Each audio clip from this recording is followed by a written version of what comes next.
Hello again to all the fine folks tuning in whenever, wherever, and however they're doing so to this podcast recap installment for episode 9 of the sci-fi original series Revival.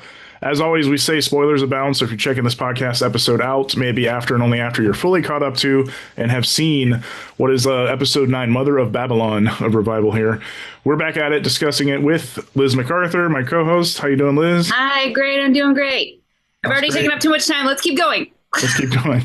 No, and as always, we are also joined by the co-creators, the co-showrunners, the executive producers of said series. Welcome, Luke Boyce and Aaron B. Koontz. Yo. Yeah. Aaron sometimes nods, and so for the audio listeners, he is acknowledging that he's here. But no, there was a third yo. Like Luke had 2 yos, and I had a yo, so it was 3 yo-yo-yos. 3 yo-yos. I was gonna in total. Yeah. Tony. That's a pop Oh star my god, reference. that's Pop star never stop stopping that's so funny. I love that you just referenced that. Okay. Yes. Episode 9, again, Mother of Babylon, the coolest sounding bird name ever. But we will jump right into this one. This was on the heels of the big flashback Black Deer episode. There is a lot of things happening in this episode. Liz even said off air, like she did not have a moment to breathe, it felt like, because it does kind of kick into a breakneck pace here. So jumping right in. After seeing Ibrahim unconscious at Moore Creek, after M had risen from the water under that voiceover line from M to Dana that she couldn't bring Ibrahim with her, we do open on Ibrahim, as Luke promised in the previous installment. His hands zip-tied to a chair, bandana over his mouth. He comes to and begins bouncing around and shaking, trying to jar himself loose, and he does actually manage to knock himself backwards and fall. And we are in Blaine's shed, and we know this because a door slides open, and in walks Blaine Abel himself, gun in hand. And he kneels over him saying, "You're awake. Lovely." And that actually takes us quickly to our opening credits, a shorter tease than usual, but we'll continue just for a moment because it's the same scene we come right back to. Blaine pulls his gun back, moves the bandana down from Ibrahim's mouth. He says he was lucky that his men were scouring the area.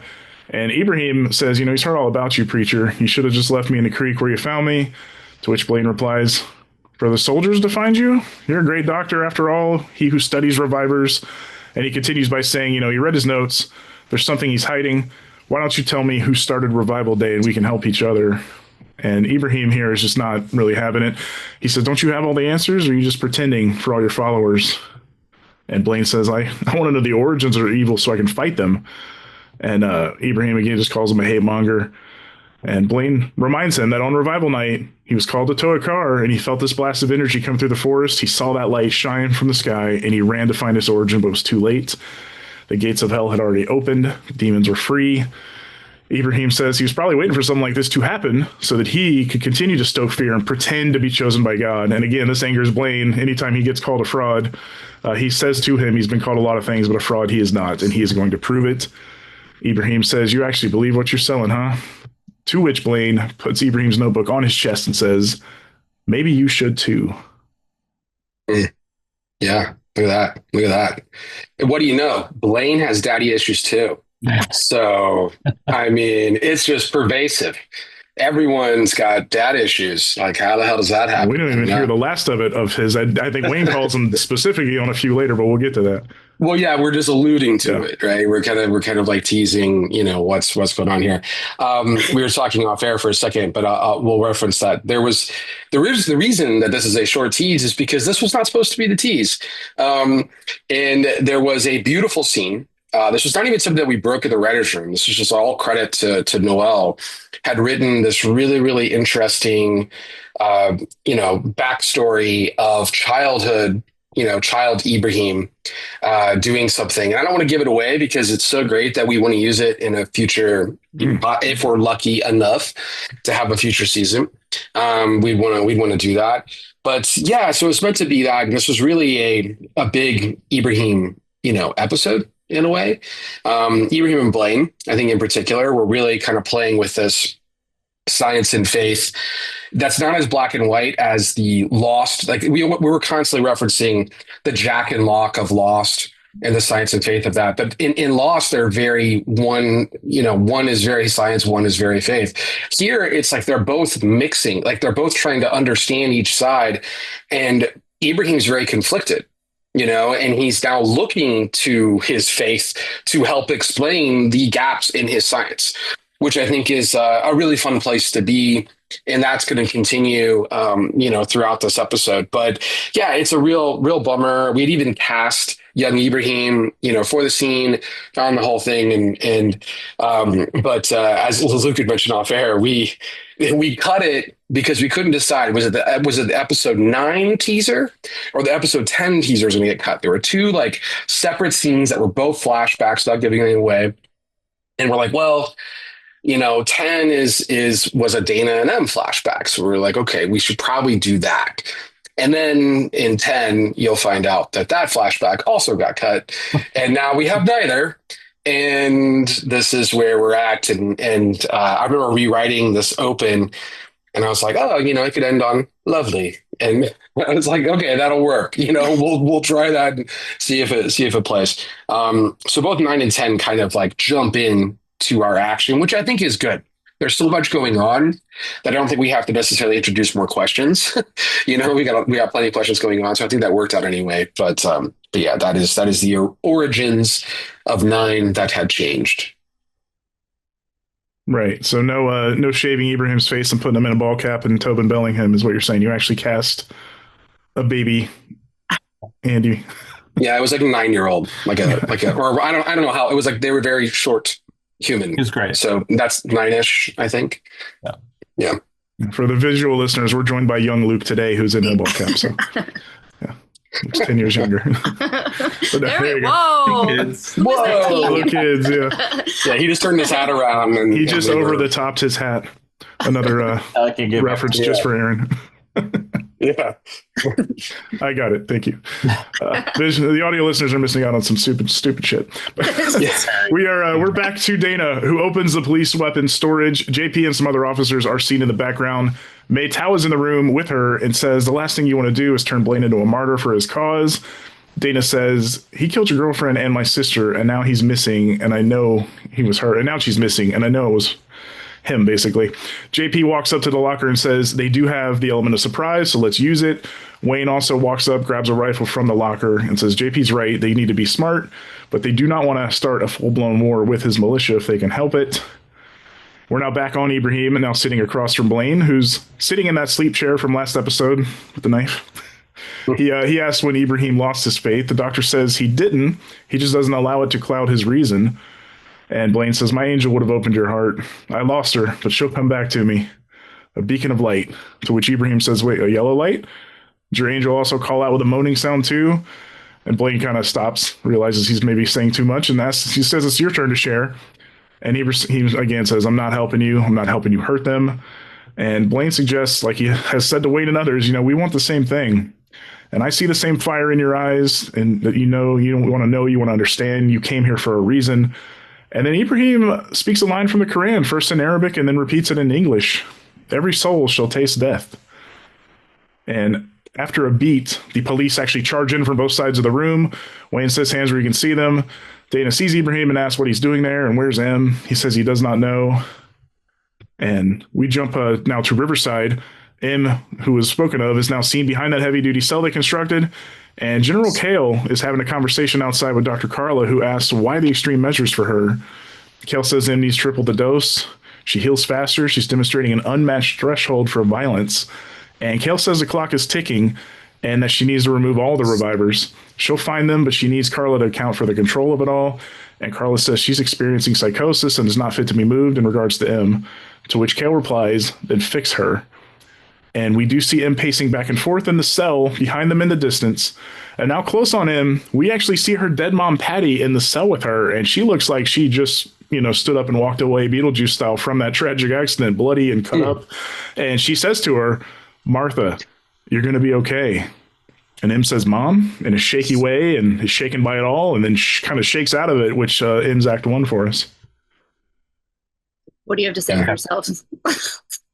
I mean, well, first of all, noting specifically that M requires triple the dose, right? So she's healing faster, she's stronger, and as far as we know, she can heal, and we don't know that other revivers can heal. So there's something different about M, I think, is, especially something that we want to clock here.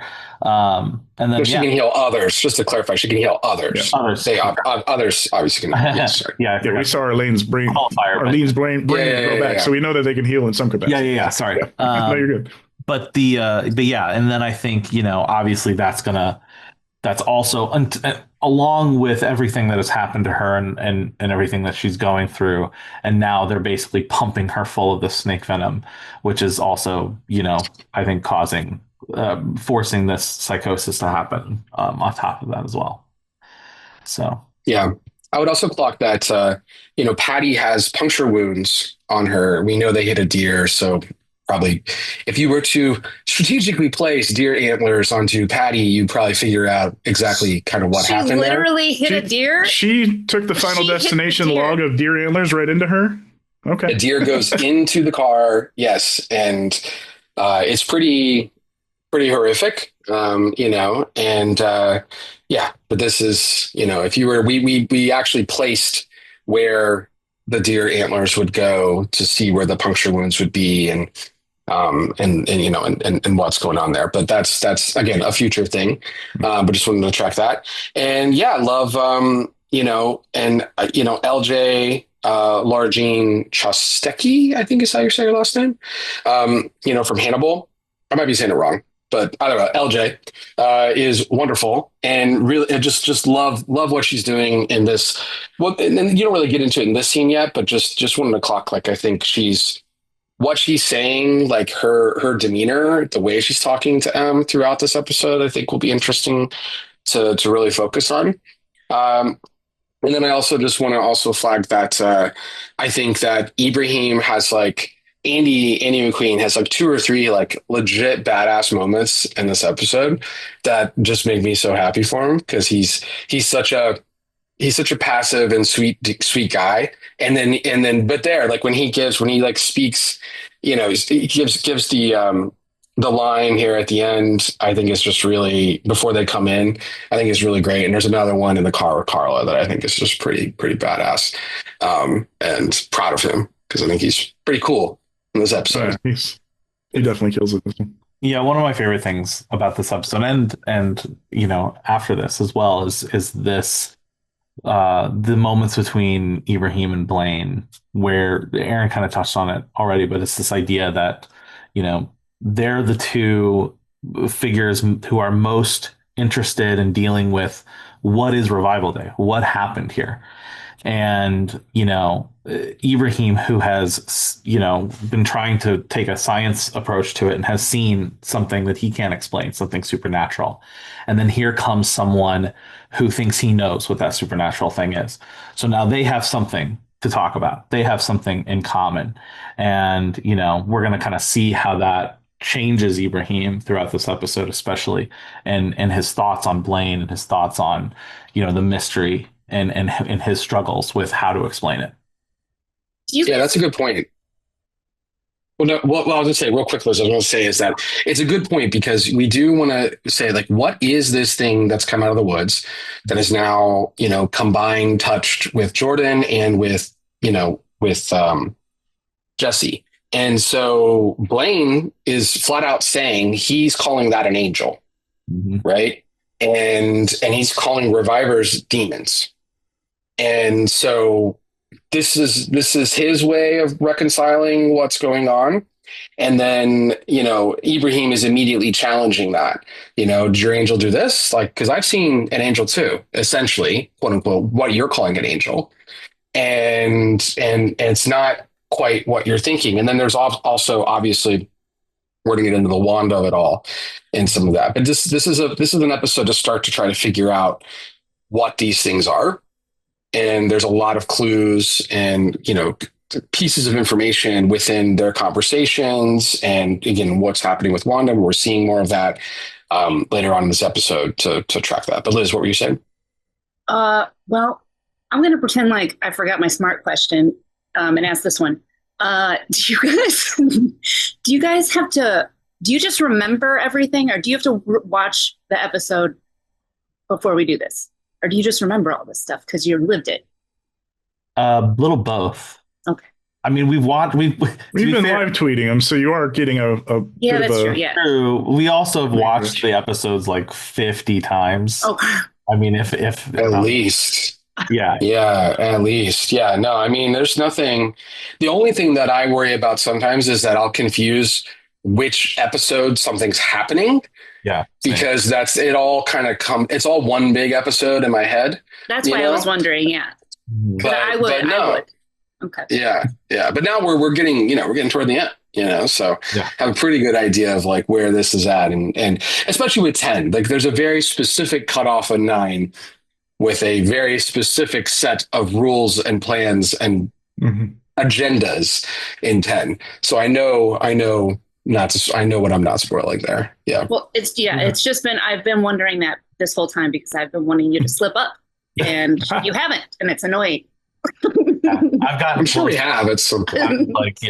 That's true. I probably wouldn't have noticed. A couple of the actors we've interviewed had to get like a bit of a refresh on what they were doing because they had shot them in blocks and were out of order completely. So if they weren't live tweeting along and didn't have that refresh a couple nights before we record, understandable. Well, and a lot of them haven't, like literally just seeing the episodes for the first time on screeners that they haven't seen since they've shot. So yeah, totally different situation there. Yeah, it's got to be hard to put that together. Thank you. We're back. Blaine is in the station being interrogated by Dana with Wayne in the corner. She's asking him the details on Brent, the $10,000. He says he's a tow truck driver. He does not have that kind of money. She says he had enough to try and buy the land from the Blackdeers. And he said he gave that away before her sister was killed. Who'd you give it to? Dana asks. And Blaine gets snippy here and says that's someone's business and only God can judge him. She says she's tired of all the chosen one business. And Blaine asks who in her family failed him so badly that she ended up a murdered junkie, which prompts Wayne to sit down and give him a really great bad cop routine here. Ask him how he must have felt losing everything so publicly, so shamefully, and then to have your mother run out on you and your father gets killed. And Dana, chiming in with him too, saying, and you find these 2 young women and you're just angry and you want to punish them. And Wayne even continues that he used Aaron and Brent to lure them into the woods so he wouldn't be caught. And Dana again saying, you just tried to play God. And he persists here that he did not kill Rose nor him. Wayne says they found Rose's body in a car in his lot. And Blaine just kind of snaps, starts screaming bullshit at them. It's bullshit. Calls them reviver lovers who set him up. You just want to destroy me like you destroyed my father. And Wayne calls his father a fraud too, who swindled people, conning people that Blaine had stigmata. Wayne says, we know how and why he did it. I'm sorry, this is kind of, he goes to the side with Dana and says, we know how and why he did it. We just hope that his militia can handle the news that he's a fraud because his father's flock could not, which that's an interesting thing from the past we haven't necessarily seen play out. But we pull back from this two-way mirror a few times during the scene and actually note and see that Ibrahim is also listening to this from the other side. And Dana and Ibrahim are now kind of out in the station bullpen area and are rehashing everything that Blaine said. Ibrahim is actually poking holes in the story, saying it actually does not quite add up that he went after these 2 young girls. His thing has always been revivers. Why team up with this professor, especially when he seemed to actually love Rose? May walks in and asks, is Blaine in there? Dana says she's a better investigator than most of her deputies, actually. And she does ask her to find out where Blaine's money actually went. Do we know at this point why, I'm sorry if I'm dumb, why the professor had anything to do?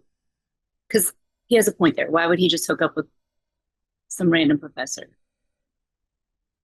I think he does have a point there. Yeah. Okay. I don't know that adds up yet. Like, that was my one question when episode 8 ended. It was like it actually gave me a few more questions about how Aaron is involved with everything all said and done. But yeah, that's the right question. You are asking the right questions. And thank you. Okay, let's move on. Asking the right questions. Yeah, I mean it's there's unbelievably incriminating evidence where because we know that who killed Rose killed Em, right? There's too many ties to them. Mm-hmm. There's they're connected. That's unequivocal, right? Like we know that.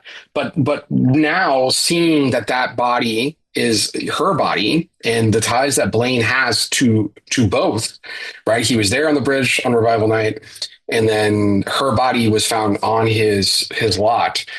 Is pretty incriminating. And so how does that tie to Aaron? We don't know because we know Aaron was also there. We know Aaron's working with someone. We know at the end of 8, when Aaron picks up Rose's body, and he's the one who picked her up, and he's the one who struggled with her at the car, that he's calling someone and saying, I'll meet you at Moore Creek, which we know is where she's murdered and where Emma's murdered. So, yeah. I mean, those things have to come together, right? We gotta, they don't quite come together yet. So we are back at Riverside, and Rhodey is being allowed in to see M. He says he was told, that you were sick and he wanted to make sure you were okay. And we reversed the shot back on M, and she has Ghost Patty over her shoulder now. And Mama Cypress asks, oh, so this is the boy you've been seeing? And he tells her they threatened his family. They tortured him. He was not strong enough. He's sorry. And Patty says if there's one thing she learned, it's that men will do anything to get you back, to take them back. And as soon as you do, though, they'll break your heart over and over again. Rhodey asks out loud if she can forgive him, and Patty, still in her ear, says, you don't need him, Lovebug. You have me now. So fun Ghost Patty is now becoming a little menacing Ghost Patty. M finally stands up and walks toward him. She reaches her hands out and holds the sides of his face, and after a beat of staring at him, actually snaps his neck. He falls to the ground, and a moment or so later, Rhodey kind of heals and pops up and screams to let him out, and the guard opens the door for him, and she whispers to herself, please don't leave me again. And Kale and Carla are walking through the hall outside again, and a group of guards cross paths with them. A guard tells Kale that there's a problem in security. Some old reviver-loving townie is causing trouble. And Kale says to deal with it, and the guard says in passing that the sooner we get them to Ember Point, the better. This pings Carla's radar, of course. She asks about Ember Point, and Kale says that is above the doctor's pay grade. And in the same facility, we now see Mayor Dillish talking to Diane. She's pleading to get her out of there, that this place is awful. They're doing something awful to some of the other revivers all day long. It's just screaming. And Ken actually assures her that it will not happen to her because he made a deal and admits here that he gave up M. Cypress as a reviver. And this actually affects Diane. She's like, she's just a child, and she tells him that she did overhear the general talking and says she thinks they want to move us all. And Dillish said he did see a fleet of transport trucks and containers outside, piecing some of this together. Back at the station, Wayne says if Ibrahim is right, then anybody could have killed Rose. Dana says it's not that Blaine isn't the main suspect. We still need to be sure. And that's when Dillish walks in, and this time takes a punch from a Cypress, but it is Dana Cypress this time.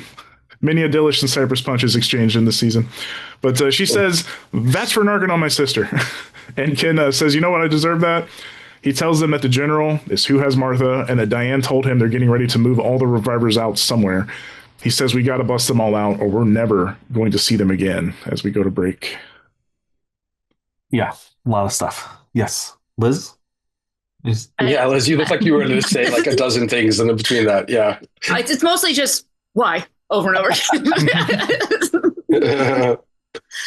I mean, there's there's reasons why for all of this, and yeah, I mean, you want to get into specifics, or do we want to? Yeah. What? Tear it apart, line by line. I mean, look, first of all, poor M has got her intrusive thoughts next to her in this thing, dealing with some demons. Her guilt obviously is pretty strong here, and it's affecting her. It was funny. I saw, and my wife mentioned it too. She thought this too. You forget that revivers can heal.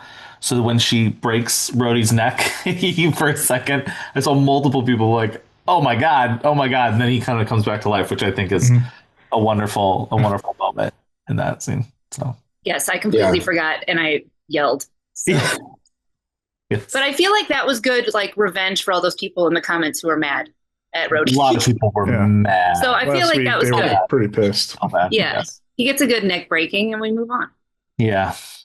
Yeah, and Rhodey's not equipped for all this, Like I think Rhodey and Ibrahim both are two gentle souls thrown into a very chaotic environment.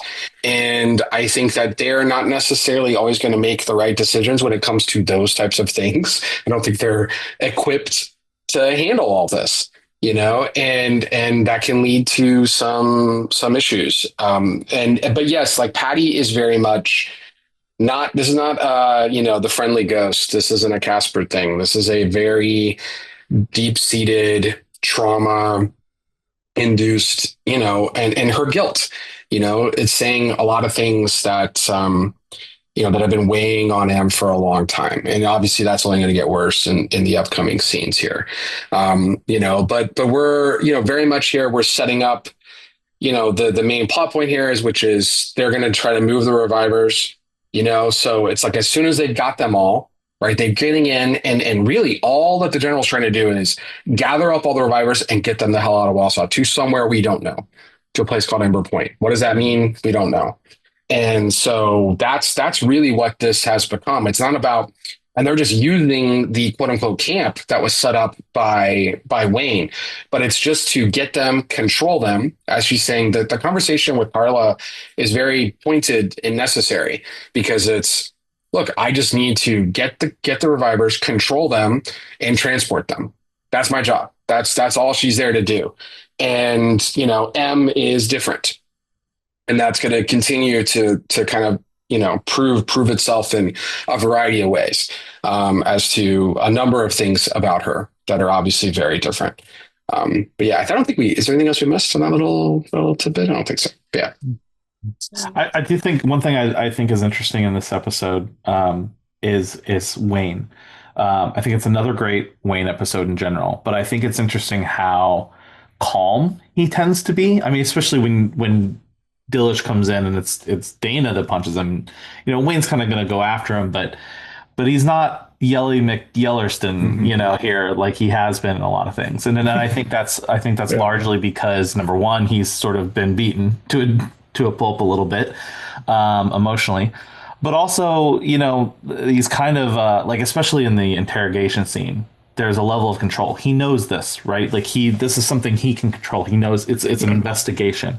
I mean, he can do an investigation and he can, figure out these plans. So you're sort of seeing a different version of Wayne, which I think is interesting in this case. And, that's going to lead to something happening. We'll get there. So I've had a boss or two like that where, they're kind of emotional terrorists and they're screamers, yellers, and then like under pressure, suddenly they're the calm, collected one that, like, if it's in their wheelhouse, they know exactly what they're doing. It was a little bit scarier, like for him to be calm. I was like, what is he doing? Yeah. Well, it's also just narratively, we're structuring this because of a bombshell that's going to happen at the end of the episode. So in order to do that, you kind of have to get them to a better place so that you can tear them back down. Right. Like that's just narrative structure. So, and storytelling. So, you can't, and then you can beat them up appropriately, and to set up the stakes for what's going to happen in 10. So we want to feel Dana and Wayne kind of starting to come together a little bit, and seeing their parallels. And there's a really, and Mel does this great thing where, like, David Elliott, Wayne will say, like, let's go save the people we love. And then there's a great cutaway to Mel, who's just like proud of her dad in that moment. And you can see it, that she's proud of him, and and I love his, like, I messed up, I did this, that's on me, but I'm going to fix this.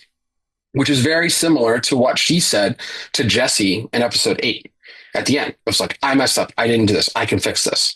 Right. And you're seeing these parallels, and her anger that gets ahead of her the same way that Wayne's does when she's punching Dilish. There's just, her and Wayne are not that far apart, and there's a ton of similarities. We've been doing this throughout the whole season, and it's there, but we're also trying to bring them together so that we can mess them all up by the time we get to the end. Also, lastly, I forgot the thing I did want to mention too, which was in that interrogation with Blaine, is we're learning that Blaine's father abused him flat out. Like that the Stigmata boy, right, was not some kid that was chosen. Like, this is a dad who we're saying put nails through his son's hands in order to get followers of their church, right? And what was going on. I mean, and so when you think about what that means, right, that's fraudulent.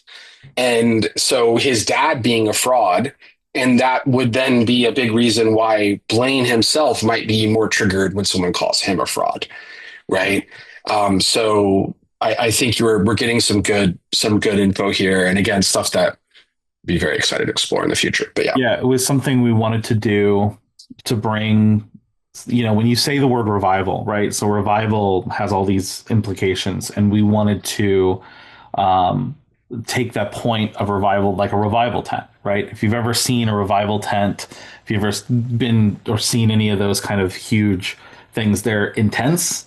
They're usually con men, basically trying to get money out of, people. And so Blaine is coming from that world. It's specifically related to revival and a version of revival where he's coming in from that world, and we're finding out that his father, who was a very bombastic con man preacher, was pretty awful, pretty awful.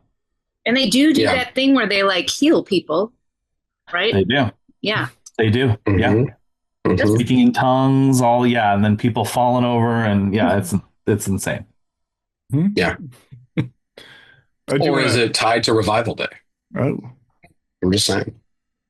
I do want to ask a question here as we're jumping back into the next scene, because I wrote it as Wayne, Dana, JP, the mayor, and yet to be named a mustached cop are going over a blueprint of Riverside.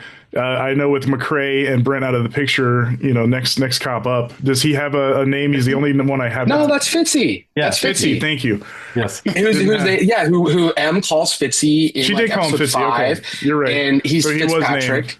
He's the first one I didn't have a name for. Like, I always pick up when I hear Rogers, JP, and all these people in the background. That's the first one I didn't pick up on. Fitzpatrick. Like, okay. Yeah, Fitzpatrick, but they call him Fitzy. There we go. And local St. John actor, great. Nice. McMillan, what's his? Yeah. Jimmy McKinley, I believe. Jimmy McKinley. That's right. Yeah, Fitzy. Great, really sweet dude. Yeah, comedian. He's great. Yeah. Yeah. Wayne says he chose Riverside because of its tactical advantage, but does mention that the single entry point kind of heads down to the basement, which is a choke point. Wayne asked JP to check with Department of Transportation on any traffic changes, any rail and flight path changes or clearances or clearouts. And Nella calls out from the bullpen area. She's tending to Lester, who it turns out was the revival-loving townie that caused the trouble. He's got some facial bruises and wounds. And she tells the police that Lester went to Riverside to check on his friend Wanda and that they had pistol whipped him and left him behind Nella's bar for the trouble. And Lester calls them all cowards and bullies hiding behind their fatigues. It's the reason he left the army, to focus on life instead of death. He says Wanda didn't even want to come back from the dead. And then he scolds the sheriff for not caring about her or caring about seniors. Lester becoming my favorite character on the show slowly every episode. Wayne asks Nella to take Lester to the hospital, but she actually gives him an earful herself, saying no. This is the cost of standing up for people in this town, something Wayne couldn't be bothered to do until Martha was revealed to be one of them. And before leaving, Nella leans in to Dana and says that any revivers get free, you send them to her. She can get them out of Wausau. And something the boys teased many episodes back to you, Liz, through the old bootleg tunnels under the bar. So, I felt very privileged to know that information. There you go. Yeah. Yeah. Which I wish we could do a little more with, and we could have shown them at that time. But it's real. That's a real thing, and what exists. And I will say I really, really love the scene with Lester and Nella in particular. I just think I think both of them. Peter Millard, who plays Lester, and Lynette Ware, who plays Nella, are just really wonderful. Just first off, they're just great people. Mm-hmm. Really, really sweet actors. They care a ton about their performances and their moments. And I wish we could give both of them more moments. And they're just really, they're more than just that background color that kind of happens in a show when you have these side characters, that aren't necessarily affecting, the plot, but have impactful moments throughout that. And I think it's just really, really special. And you just feel for these people that are being overlooked, and one of the aspects we talked about in the writer's room were all these random things that happen to people in town, who are revivers. So one would be, you're older, you're depending on Social Security, you die. They immediately cut off your Social Security. They're not going to give you one extra check, right? The government's very picky about that. So now Wanda has no money. So who's been taking care of Wanda? Lester. He's been helping her, which is really sweet. And then she goes missing And he's like, what are you doing with my friend? And we, and I wish we could have like had Wanda and Lester scenes more than just the one moment with them and the jazzercise, or whatever. But just, little things like that, I think just color things in a really nice way. And then to take that to the next level, which is with, Lynette, with Nella, who the first time she sees Wayne, she's encouraging him. And it's like, hey, trust your gut. Do what you need to do. And now she's finding out like, no, your gut's shitty. And you shouldn't have done that at all. And this is wrong. And you're a hypocrite. And I think, Wayne needed someone that could dress him down, that wasn't a subordinate, that he clearly respects. Mm-hmm. And that's why it works for him. It's really, I really like, we had to fight to get this scene back in. We were like, we needed to get another scene with her because we thought it was really important, because we just didn't want her to be this like random person who was, giving him advice or whatever, and wasn't really going to work that way. And to have her set that up of like someone that Wayne respects, that you actually see him in a vulnerable space in episode 2, where he's talking with her. It's like, I don't know what to do. Where is Wayne going to anyone saying, I don't know what to do? He's a guy who always knows everything to do. He's a know-it-all. He's stubborn. He's all these things. But with Nella, he was vulnerable. So the one person that could dress him down on such a level, other than maybe M or Cooper, which wouldn't really, although that'd be fun to have Cooper dress him down, was Nella. And I think she just does such a great job, in setting that up, and just really love little scenes like this, that I think a lot of times people try to cut, and I think really help color the world. Yeah. Yeah. No, agree. It felt like all of us, like all the things I wanted to say to Wayne.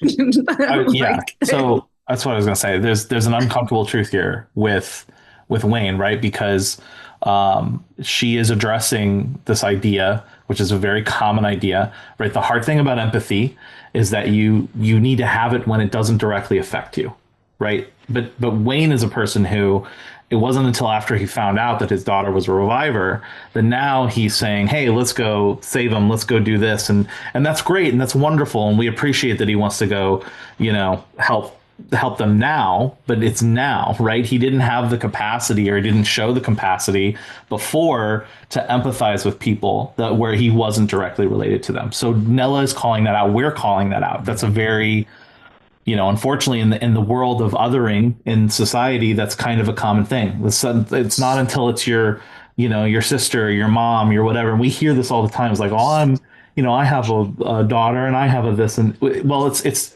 empathy requires you to not have to feel that personal connection.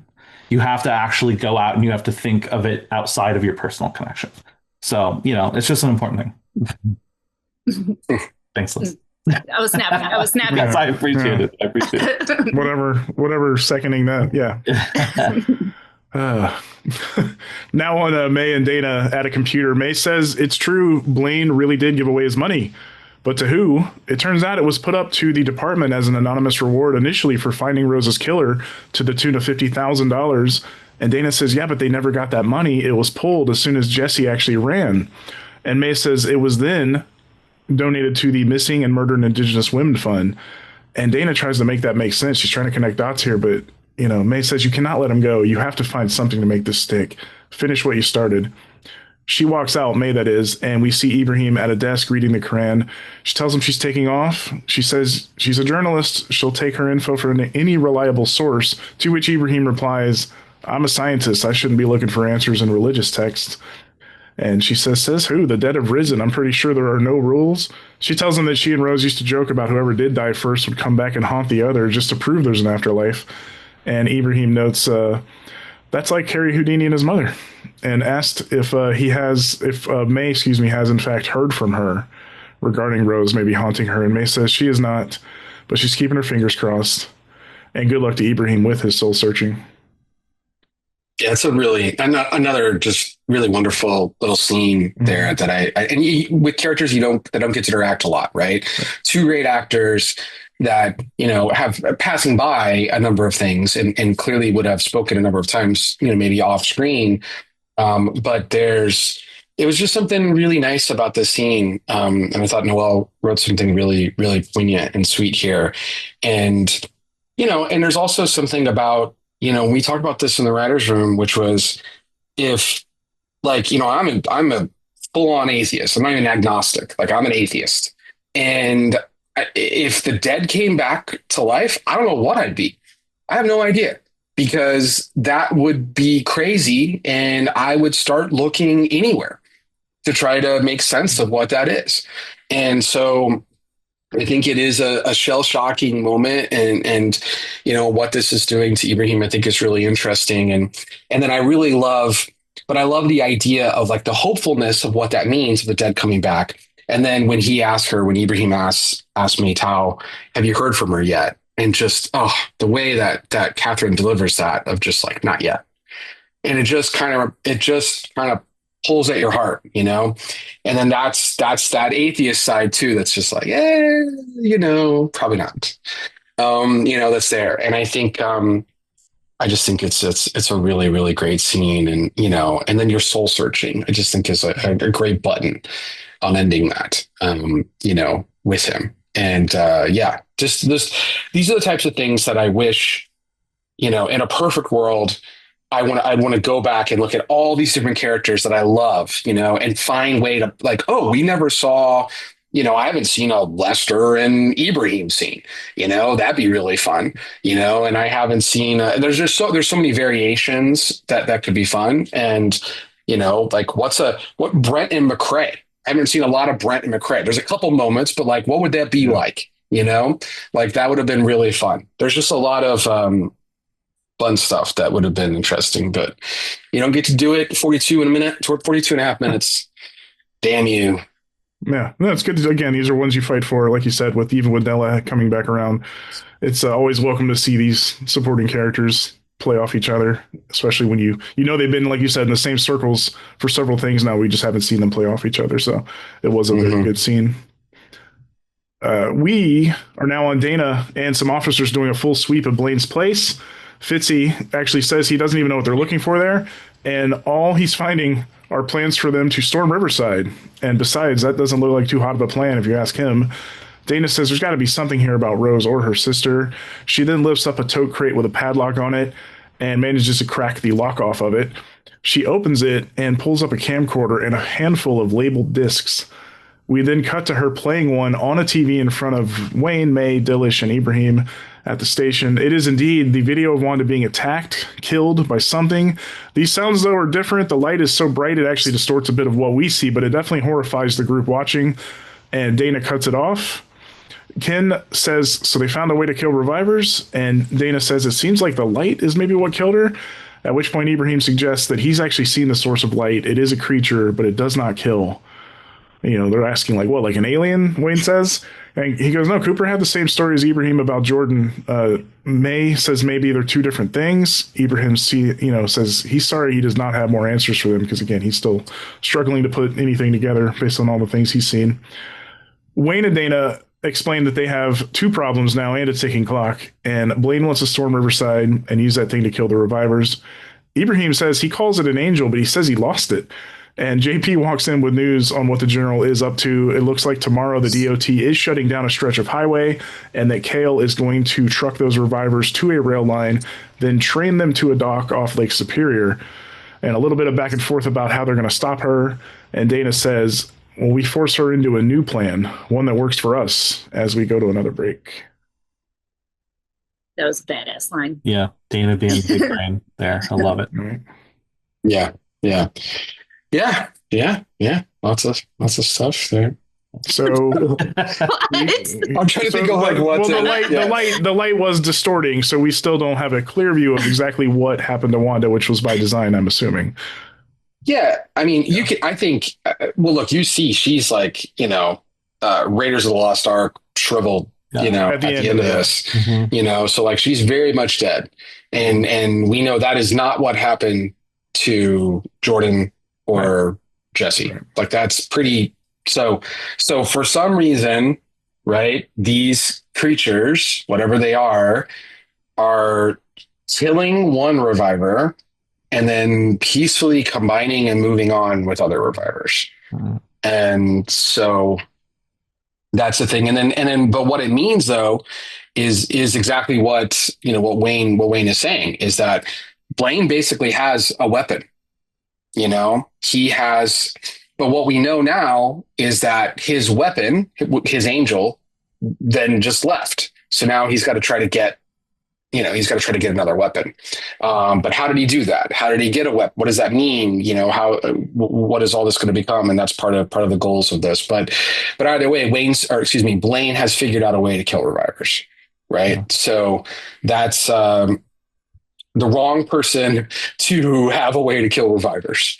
So, and he has plans, and those plans were storming Riverside, right? So something with that in there, presumably I think you could, if you imagine that Jesse had not combined with the quote unquote angel that was in the garage at Blaine's, then what would Blaine have done with that angel had that not happened? And now he also seems to be in some type of a new plan. That's moving forward. So if all that's tracking. So far. I can't speak for Liz, but so far. My brain board is rewiring. Yeah. Not the tangent. A couple episodes back when she had frozen and we said something to her and she was in her brain, she did tell me off air. She goes, no, because you guys said bear and then Chicago, and I was like, Chicago Bear? That's what she was putting together in her brain. So I paused on it. I was like, is there a connection? Admit that's where her brain was going. She was murder boarding. There's a connection to Chicago and bears. Just typical Chicago people. The Bears. But yeah, we're back on M in her cell. Her back is turned to the door, and there's a reason I note that. Patty is still lingering in there as well, and she has another visitor. It is Nithya Weimer. And Nithya says that she's just here to talk. Patty scolds her daughter for having an affair with a married man whose wife was going through cancer treatment. Martha, I raised you better than that. Emma's in tears now, just saying, I'm so sorry, kind of crying through the words here. Nithya asks if she can tell her what's going on around her. And Patty continues. She's getting just angrier and angrier as she's speaking to him. Maybe that's why you were murdered, as punishment for ruining the home life of a sick, fragile woman. M yells to her. Nithya says, Patricia Cypress or Patty, is your mother in the room? Because again, Em had kind of mumbled mom. Em asks if she can see her too. And she tells him that you are experiencing kind of a break with reality. It's likely stress induced, but I am here to help. Em asks if she knows what happened to her mom. Nithya does not, but she asks if she'd like to tell her. Em actually does begin to explain that night, again, through tears. And while her mother is just in her face telling her to stop, Em says they were at Nella's bar. Some townie was giving Dana grief about the Black Dare case, and my mom called my dad because she didn't like to drive in the wintertime, but he did not pick up. So Em ended up being the one that drove them home. And again, this is Patty just yelling in her face that this is a family story, not to be shared, not to be told. She says a deer just came out of nowhere and it was all her fault. We see Patty dripping blood from her mouth in the face of Em, and Em's clanking her head into the cell. And the guard walks in and says, time's up. Nithya says she's clearly having an episode. She's in a fragile state, and the guard just shoves her straight away, and her cap flying off her head, and says, follow directions. He approaches the cell, and Em grabs his gun, puts it to his head. Nithya tells her to stop. This is not you. This is only going to make things worse. Please let him go. Em does take a beat, but does release him, drops the gun too, and both Nithya and the guard walk back out of the room. And Em says, see, Mom, I am the Martha you raised. I did the right thing. At that point, she looks around and notices that Patty is no longer around. In a Fight Clubby vein, Tyler's gone. But in another part of Riverside, Mayor Dillish runs up to a fence gate and yells, hey, he needs to see General Kale. He says an armed local militia is going to attack the place tomorrow, and they have a way to kill revivers. And the guards start to kind of grab him and back him away from everything. And this is now cuts to Dr. Carla outside of the facility. She's getting in her vehicle, looking distraught. And Ibrahim, in another cool scene for him, is in her back seat, scaring her when she notices him. He asks her to tell him when the general is moving the revivers and where. She says she'd heard about Blaine's plan, so they're moving up the timeline to sunrise. So she says this is not what they came here to do, and Ibrahim's like, there's still time to make this right. And that's when he pulls out a bag full of vials and tells her to give them these doses. And she asks what's in them, and he says, it's just water. That's so badass. He's so badass here. Like I love Andy for this so much. The first time I saw these two scenes, this scene in particular, I clapped. I literally clapped. I was like, this worked so great.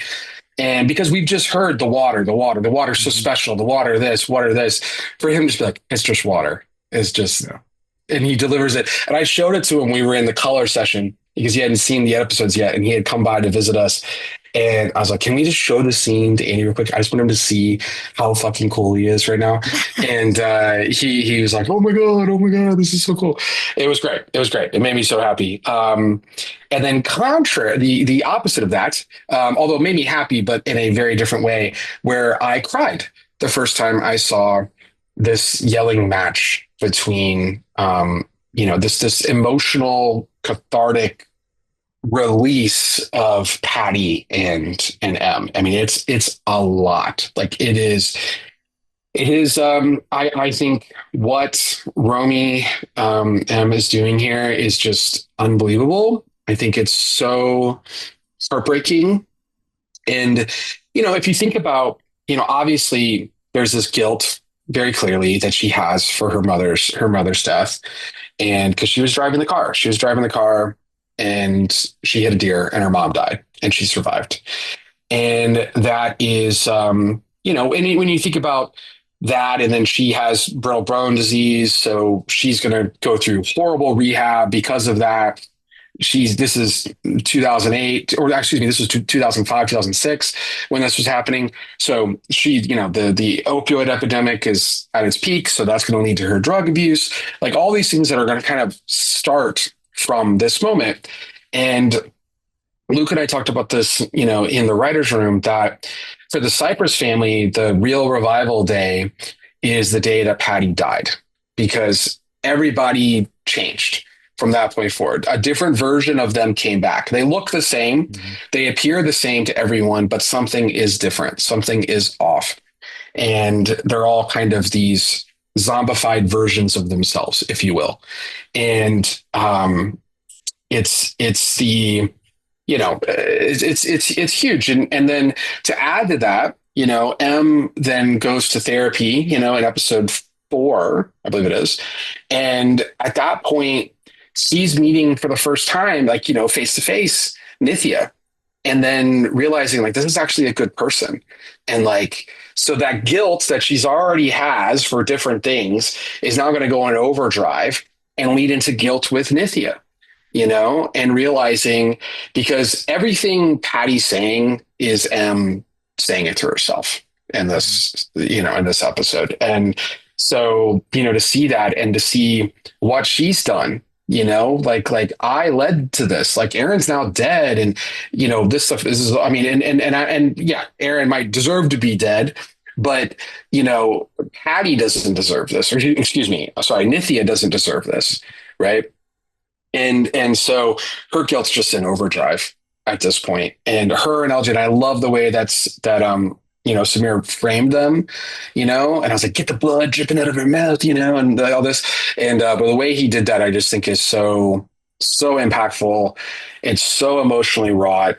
And I was so worried they're going to say, we have to redo this because you can't hear it clearly, but I don't want to hear it clearly. To me, the emotion of it, you also have to hear exactly what's going on. I appreciate the recap you did there, Shawn, but to me, it's just the emotion of my mom died. I feel responsible.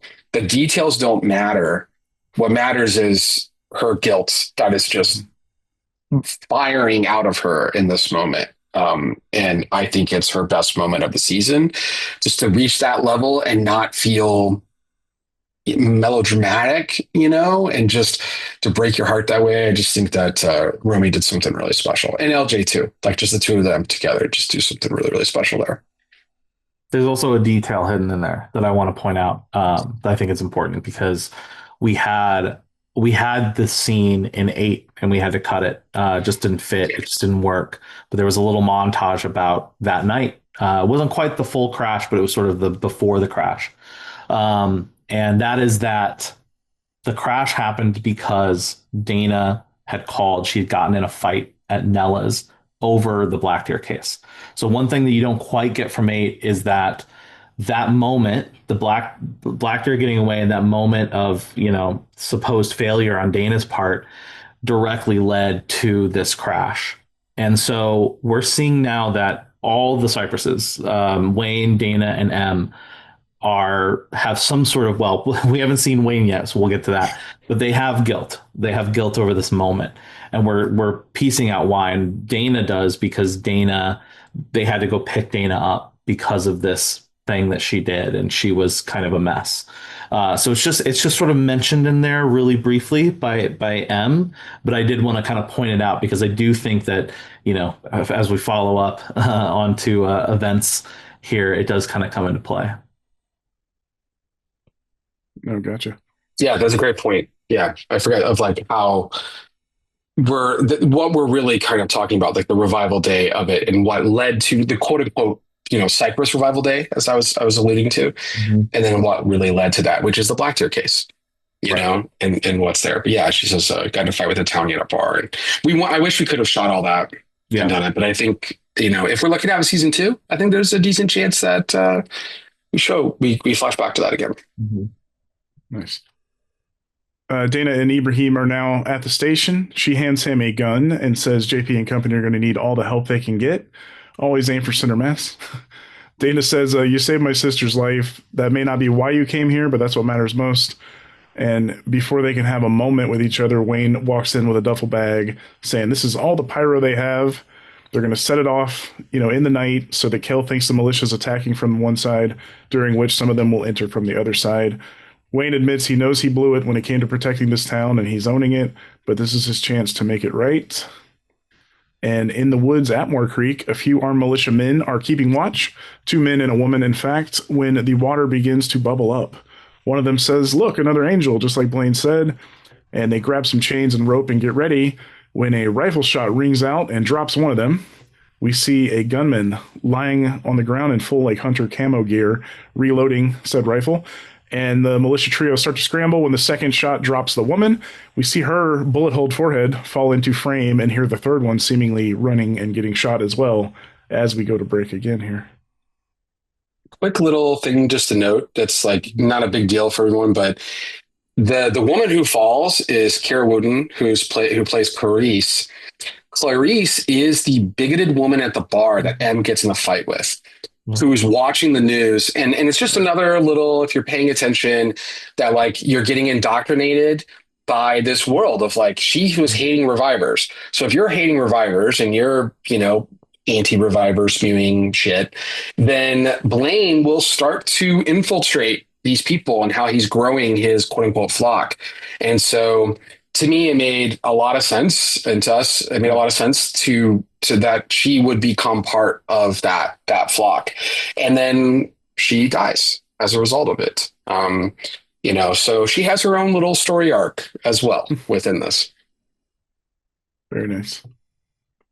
Ibrahim enters Blaine's holding room and actually hands him a sandwich. Blaine assumed that everybody left him there for the night, and Ibrahim removes his coat, sets it on the table, and says he has a few more questions for him. He tries retracing the series of events with him. Lester called him to tow a car and was on the bridge. He saw the light. He went back, and there was no longer a light and no longer an M either. Ibrahim admits, he's been studying the water, and it does have some kind of healing properties. And during this, Blaine notices the gun in the jacket on the table and begins to kind of inch toward it as the doctor is pacing around, continuing. And if M's connected to the water, that means she was murdered. That means M's death is what caused Revival Day. And at this point, we do see Blaine hovering over the back of him now, and he does point the gun to his head. He says he's sorry. It's for the greater good. And they now exit the room, hostage situation style. They exit, and Blaine says he's getting out of here and will shoot him if anyone tries to stop him, as you hear some cops in the background saying whoa, what are you doing? So I want to make one real quick anecdote here, is that Ibrahim is a scientist, and a scientist will hypothesize, right? So I don't believe that Ibrahim knows for certain that M's death caused Revival Day. I believe that this is just his brain going hyperactive in this moment, and he's theorizing. And I think because he's saying, wait a second, you were on the bridge, you saw her on the bridge. Then when you came back, she was gone. And then we now know where she died, and we know it's tied to that water, and that water's special. And I think she's special. So the timing of when she was out there would time well to her being there at the time of Revival Day happening, right? So the light goes up. He saw the light after, but she was no longer on the bridge. And we know that Aaron took her into the woods after that. So do you see what I'm saying? So if you start to piece this together, and I think he's just like, wait a second, could that be what happened? I don't think he's saying definitively, because I don't think he knows anything definitively, but this is his hypothesis at this time. He's like Charlie Day, he was connected. Charlie Day, mate. Yes. Yeah. Liz knows. I get it. Yeah. We have a big sequence of things here at Riverside. We are now on Rhodey in his cell. A guard opens up and says they are taking medicine early today for a little field trip. Rhodey refuses, but we do see Carla putting the good stuff into the needle. And the guard gets real shitty with Rhodey, but Carla says, let me talk to him. She gets close to him, kneels down, lets him know, like, this will feel a little different, but it's okay. It's the only way to save him. And she whispers, help is coming. Spread the word. And injects Rhodey. We are now outside the facility, and they are marching them out single file. Rhodey's whispering to Diane. She's whispering to the reviver in front of her. When some crazy pops and cracks and flashes of light do go off on the other side of the building, the dynamite, the pyro is being set off. A guard radios that they're under attack, approaching from the northeast side. And once inside the container truck, Rhodey and the others do attack the guards and kind of take over. The driver up front hears this, but before he can react, Dana is in the passenger side window with a gun to him, saying if he so much as twitches, his skull is going to have a skylight. That's a fun line. But Ken and Wayne put what looks like the club, that steering wheel lock from the 90s, on the double doors. And now in M's room inside, we do see Tyler enter. She asks who he is, and he says, your sister sent me. We have to go now. The guards are coming. And he uses his key card to open the cell. I'll just finish this sequence out because it's all kind of one into the other. M is hesitant to leave at first, but does run out behind him. Diane runs out to Ken, and Rhodey is out too. Wayne asked him where M is. Rhodey says she's still inside. Dana says we cannot leave her. Ken says there is no time and tries to flee. Wayne says, you're the whole reason she's in there. And Ken, without even hesitating, just pulls a gun on him and says, you're the one who called the governor, had my wife locked up, sent all this stuff in motion. Diane pushes his arm down. Dana asks them to stop. They were once best friends, and you're fighting when we need each other most. Ken says, why don't you ask your homewrecker father? Ask him where he was the night you didn't answer the phone, call from Patty. And as some have posited online, and myself included, based on a very pointed line from Diane when we first met her, that the fallout from Ken and Wayne was indeed because of an affair. I will admit, while I thought that is what happened based on the fallout, I did not think, however, that it happened pre-Patty's death. I had always assumed prior that it had happened like in the trauma bonding way, when like the brother consoles the dead wife and then they hook up. I thought that's what happened, but no, it turns out that Wayne and M and all of them just like to fuck over cancer patients. That's the theme of the whole show, I think. I will say there's a lot about the Wayne and Patty world that we don't know, right? Yeah. So we don't know what their relationship was, what was going on. There's a lot of history there. So yes. So that being said, is like, yes, it seems that way, but I would say there's more to the story. But yeah. And Patty's cancer, just for clarity, Patty's cancer was gone at that time, right? So she had cancer prior to M's birth, and then. Mm-hmm. Yeah. Wayne tries to, we'll get to it later. He tries to explain that they were separating, but that Dana didn't. Yeah. We'll get to that shortly. Yeah. There's just something sexy about cancer to this family, and we'll just leave it at that. Yeah. Well, at this point, everybody's pissed at everybody. Deputy Rogers runs out and says they have to move now. Wayne says, get the revivers to Nella's. Rhodey says he can help, but Dana actually sends him, says no help with the revivers. They all run. And then you hear clear from behind the doors, and the doors do explode open. And General Kale, in a kind of badass, motion, walks out, surveys the damage, and we cut to break again here. I will say, I do wish, yes, it is the club that they use. Originally, we had written this thing that like they kept getting the club, because the club was given out to a bunch of police stations back in the day, right. And they would give them out for people to help for security reasons. And so the idea was that they had them and they were giving them away to people, and it just kind of became this anecdote that just didn't matter. But then it was going to pay off here when they were using the club. But anyway, that didn't get to happen. But But that made me chuckle. I couldn't remember what it was called at first. I was like, Alicia, what was that thing? The steering wheel lock. yeah, before I Googled they it. are secure though. Like you cannot knock those things off. Yeah. Although our doors there just had little magnets, and then the doors would, so every time they bang the doors, the front handle would just fall off in film shooting life. So that was a tricky thing. But other than that was fun there. Yeah. So yeah, that big act break. Coming back, we are now somewhere in the woods. Wayne and Dana get in the car, and he tries to explain that he and Patty were separating, as I'd mentioned. Dana cuts him off and says, I do not want to hear any of this. A phone rings. Wayne looks at it and ignores it. And Dana's now crying. She's like, why didn't you just tell her? What would that have done? He says, I spent and then Dana says, I spent the 2 last years beating myself up over Mom. Em spent the last couple years blaming herself for the accident. She kind of stops herself. The phone rings again. She asks who keeps calling, and he says it's Lester. And if I may interject, Lester, last time he was trying to get a hold of Wayne, gave him some very important information, so ignoring Lester seems like a bad move at this point. He also was the horse. He was the horse he's call nothing too, but right? information. Yeah. Well, the horse though at the time, felt innocuous, but ended up being important. So exactly. Yeah. He literally, last time he talked to him, he was like, you don't listen to old people. And then he was like, I'm not going to listen to that old guy. Didn't learn nothing, actually. Ageism. I mean, when is Wayne learning something? I mean, let's like really, yeah. We've all been a little ageist in our lives, but we don't trust these old timers to do anything but greet us at Walmart, yet they're running the country.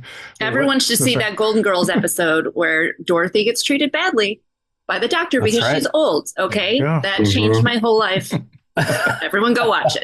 And now we're all the age of the Golden Girls. She says, Dana, that she's not sure who they can trust at this point with Kale monitoring comms. They need a plan. Lester calls once more, and Dana says, I'll just answer it even if the calls are being tracked. And Lester says, once again, with all the information that is needed, because he's on top of things, he has some more trespassers on his properties, armed people. Wayne says, call the station. He goes, no, I did. And he tells Wayne, they keep saying something about the girl. They have the girl. And then Lester gives his location, which is near the church. And Wayne says they are heading that way. And in a short final scene here, we are now inside of said church, and Em is being escorted in by Tyler. Em sees Ibrahim just sitting in one of the pews, and she is kind of out of sorts and goes, what is going on? And all you hear from the front of the church is, behold, Blaine yelling. And he says, Martha Cypress, you are the mother of Babylon, the serpent who opened the gates of hell. And I aim to send you right back. And we cut to credits to the sounds of Lucifer, a posthumous release by Charles Bradley that ends episode 9. Such a good song. It is. I can't believe you got that song. Such a badass song. Yeah. It was, Luke always talked about, I mean, in the comics, there's a Mother of Babylon thing, and Luke was who named this episode. And I think it's pretty rad. And I think it's, realizing that, okay, so if Ibrahim's theory is correct, and he's realizing that, wait a second, so M might actually be more important.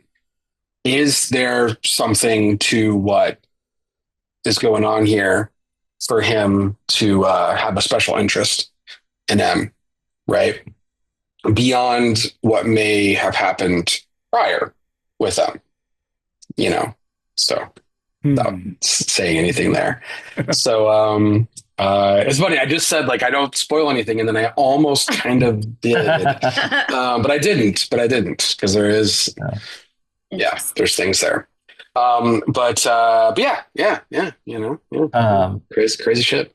Yeah. Rewind to one of my favorite scenes in the entire show. If not my favorite. It's hard to say, honestly, but I don't know if we started talking about Lester, so I don't know if you mentioned It Should Have Been You, which has got to be one of the biggest knife to the chest that I've seen just between Dana and Wayne. Like I said before, now we know that Wayne is carrying this guilt too, that he has, there's an element in the crash that Wayne was, a part of and having an affair at the time. And Dana's finding this out, which is, look, it's never, ever easy to find out that regardless of whether you're separated or not, that your parent lied or something like that, was cheating. It's just not easy, because you have this vision in your head of what things are. And then when you find out that they aren't that way, that's going to break you. and just Mel's, just the way it's Mel and David in that scene. It's just so heartbreaking. It's just, they say so much with so little. And there's really not much to that conversation. It's very brief, but it carries so much weight and so much emotion. And every time I see it, it just kills me. Just that moment, it should have been you, is just it's heavy. It's heavy, man. Speaking of that, is there going to be a flashback, maybe if we get a season 2, of what the fuck the deer's problem was? Like, where is that deer coming from? Why did it target their mom? So on. Go. I'm just going to take it. What we're going to do is we're going to take the scene in Tommy Boy where they hit the deer and then I'm just going to license that footage, and then but we'll make it, but we'll cut back between who's actually driving of them driving and the deer's in the backseat doing the thing. So just in summary, right, of this, just so, anybody's trying to, piece this all together, because it's all there, but just in summary, Dana messes up the Black Deer case, quote unquote. Everybody thinks she messed up the Black Deer case because she let this guy go, who, according to everyone, killed his daughter. And Rogers is there. It's like, you let him go. Like, he got away. He evaded. This is now egg on her face. She's now thrown into shitty cases. That's why the opening scene of her in episode 1 is she's doing this, answering, dead animal cleanup duty for some old rich prick, quote unquote, Lester. Right. So that's where that's starting. That's why she's resigned to that type of work.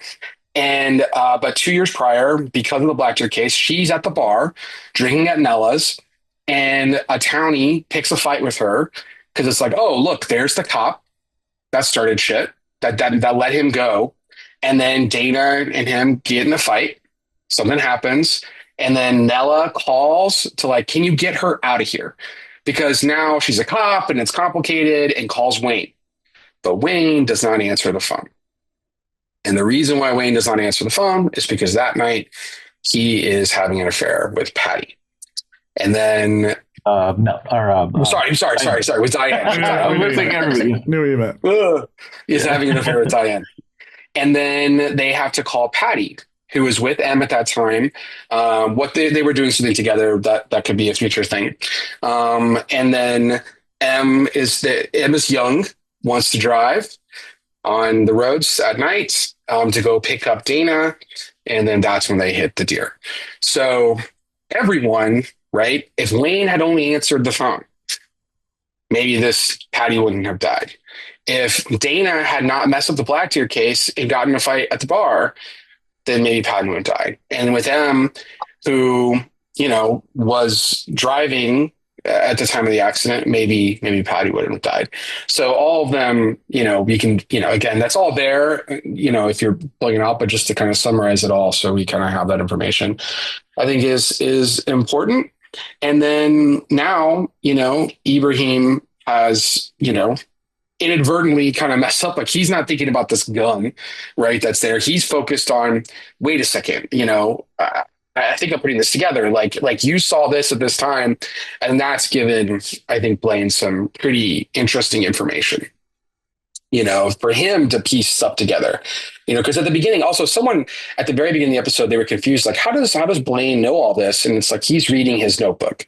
He does say his notebook. He's holding his notebook. That's what he's bringing to him. Shoves it on his chest in the scene. Yeah. So he's doing that. So he's got a good amount of information from Ibrahim and now I think this last piece of information, this theory that Ibrahim has, is that last piece of information for Blaine to Mother of Babylon. Seems more than willing to end her if it solves all those problems. Yep. And what does Mother of Babylon mean? Luke? What does it mean? I'm just saying, if you want, yeah. Because I think it's worth mentioning too. Yeah. The Mother of Babylon is effectively in the Bible. I'm trying to remember the exact terminology, but it's Babylon being the city that was corrupt, that that God needed to destroy because it gotten so corrupt, and the belief that if you follow dispensationalism, which is sort of an apocalypse mentality, that the world has become Babylon, and that Satan will send essentially his wife, someone, to come and take over I'm explaining this terribly, but it's No, but it's nonsense. So well, and there's some, yeah. Yeah. It's basically like, hell's opened up in a way, and that this is started from someone. And then there's some who have gone, there's like, and I don't know that these necessarily equate. And first off, it's all bullshit. This is all just like silly Bible shit. But there is could the mother be the mother of the Antichrist? There's like a whole thing there too, and some of that and what plays into all of it. But it's like kind of like thinking that like she's the head of the snake, right? Of in some way, shape, or form of these revivers, and that's So I mean, it makes sense if you're Blaine. Yeah, totally. Yeah. This all connects, right? I mean, think about a dad who's like stabbing his son with nails to say that, okay, you're a Stigmata boy. And he believes, but keep in mind, he's defending his father in that interrogation, right? He said, no. Yeah. I know that was bullshit, but he was getting me ready. He needed me to know that this was going to come to me. Like, he really believes that he was chosen and that this is his time, that his dad has prophesized these things to happen. And because this is what happens all the time. Like, people, like, there are scriptures that are basically what's happening in revival without actually being that, because you appropriate these things to make sense in our head, Yeah. The dead will rise and the angels and the demons will walk the earth and one will come to you and anointed, whatever, bullshit, like all this. And then if you're believing this stuff, then when something like this happens, it now becomes the answers to these quote unquote prophecies, even though you're just appropriating them based on your agenda and your upbringing, right? And that is so much of what religion does to people is it forces you to, like, here's this belief, and then something happens and they try to reappropriate that and say, see, that's proof that this was what was there. And it's a crazy thing. And and we'll get into more of that in 10 with Blaine as well. What if this is how you find out I'm like a huge evangelist? I can't say it. The chance that if you could say the word evangelical, then maybe I would have believed you. Evangestical. Yeah, the vaguely worded prophecies are the same thing that, like, with a horoscope, it's vaguely worded enough that you could make it fit your exactly. Yeah, there was a specific verse, and I wish I could pull it up, but we talked about even using it in Revelations that talked about these angels coming to earth using water in some way. I can't remember exactly what it was like. If you read the whole chapter and verse, we were like, oh, this is basically what Blaine thinks this is to a T. And that's the whole thing. I mean, end times theology. I don't know if anybody remembers the good old days of Left Behind fandom, but it's crazy, right? Like, it's like D&D level lore that people have come up with. Most of it's not in the Bible even. Most of it was made up in the 20s and 30s to basically scare the shit out of people. It works. And it's all, and it's like based on like Paradise Lost and all this other stuff. But there are certain, sects of the modern church that have sort of built their religion around end times theology. I mean, the entire political landscape of the world is partly involved in this. So it's scary to us in general because it is, Plus normies. We won't go there, but yeah, it's like there's too many points and details that people can take and draw from and create their own version of what's going to happen. And it's all this just anticipatory thing of like, this is going to happen and our God is a vengeful God and all this, and we have to basically do something. So, that's the thing. Blaine's thought process, all of this it's grounded in reality, and it's scary. I mean, it is legitimately scary to me, at least. It also was everything you just said was why it was so. I had goosebumps for like the last 25% of this episode, because getting to watch like a little revolution happen, like gave me feelings. Yeah, people actually fighting back in this country against that kind of thing. Yeah, right. That'd be nice. Yeah. We shall see. But yeah, no, we're set up. I mean, I will say, for those that have made it this far in our podcast, I will say that there's a lot. We know there's a lot to wrap up in 10. We're very aware of that, and my girlfriend promises that she thinks they all were wrapped up. So that's an unbiased opinion. Satisfied with the answers. Now, I do have a question. Yeah. Much like sometimes I give you a few extra minutes on the pilot. Are you still at 42 and a half in episode 10, or did they give you an extra minute or two? We are still at 42 and a half, although there was a possibility of going longer, but we didn't need to. Mm-hmm. We actually, we got, it is, a lot happens though. It's jam-packed. But it's quick. It is jam-packed, but there's, I'm very, having just rewatched it again, I'm very, very proud of 10.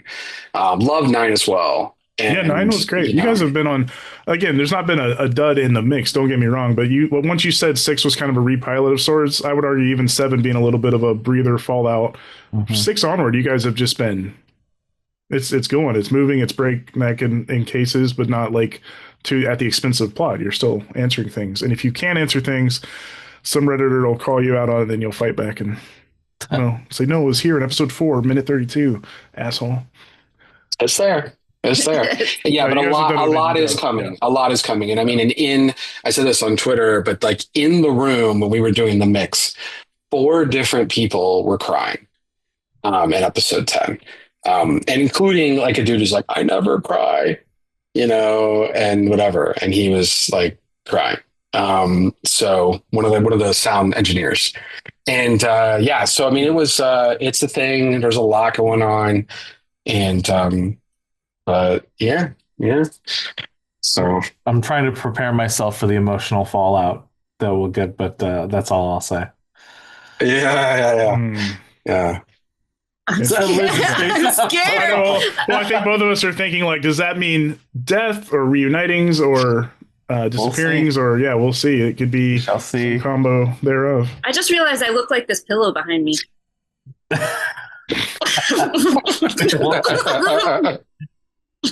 If you're not watching the YouTube version of this now, I don't know what else could get you. Like, how does Liz look like the pillow behind her? I don't even know. She's in person. That's a greater mystery than who. I'll screenshot that one for later. How does Liz look like the pillow? What is the bigger question? It's uncanny. Yeah, it's pretty amazing.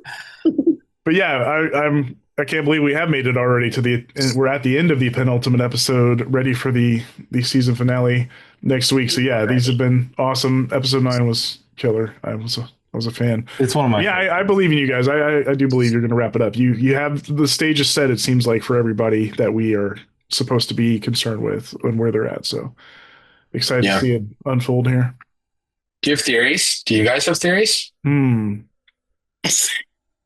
I think everyone's moving to Chicago to become a Chicago Bear football player. So that's my theory. I will say, how did you get it right? How did you get it right? You figured it all out. Yeah.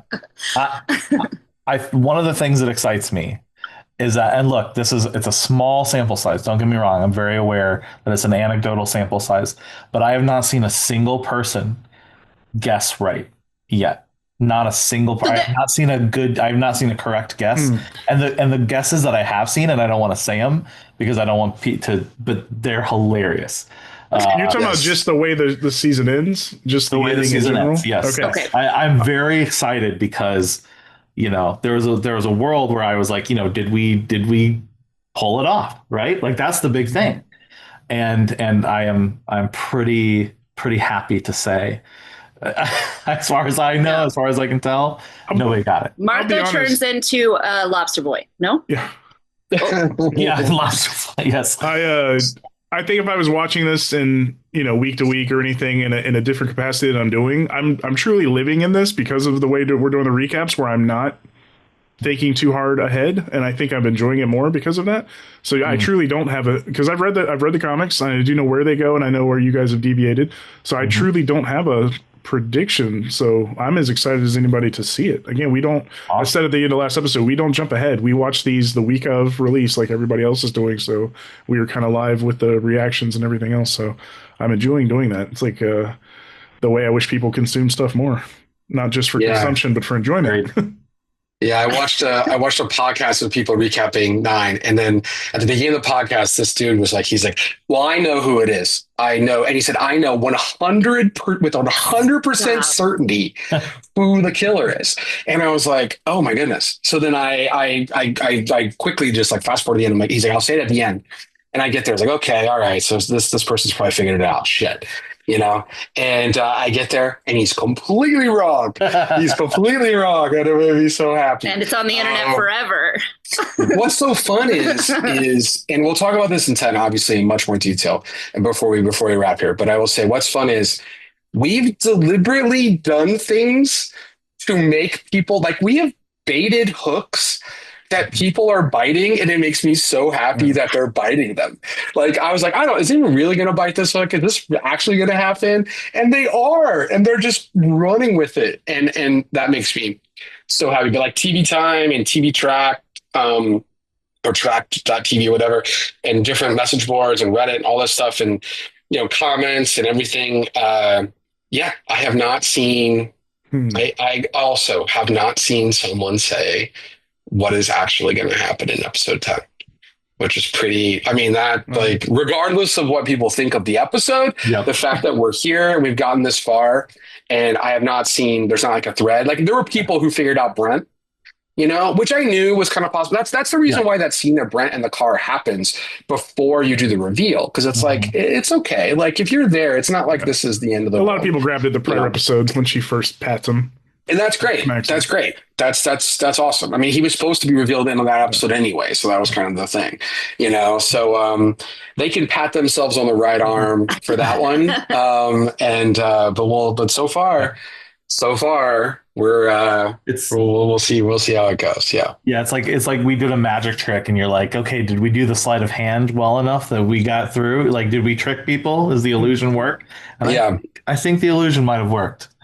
Yeah, there was one person that I talked to at San Diego Comic-Con who said something that was so close to being right. And then they were like, yeah, but and they moved off and they went a different direction. And I was like, you were right there, dude. You were right there. And then you moved. So it was really good. But yeah. Oh, what did they say? Just wondering. It was about Chicago Bear. Yeah, lobster people. Yeah. Last night, my younger brother gave me his theory, which I will say because it's funny. He thinks it's Dana. He thinks Dana killed them, which I was just like, huh, okay, that's fun. I should have done that. Yeah. Maybe he's heard Aaron say a few times, like, who's the one person it can be? Why can't it be them? Let's make it them. So I could see that being throwing a wrench into something on purpose. So I don't blame him for thinking. I only say it because I think it's safe. I think we can safely going say so far around that you're back at the same. It's a circle. All right. I'll do two things. Yeah. I'll say definitively, Dana did not kill him. Yeah. We can give you that tidbit. There you go, Carter. Yeah. And then the last thing that I'll leave you with is, did M even die? Oh. Come on, we'll dude. Go from there.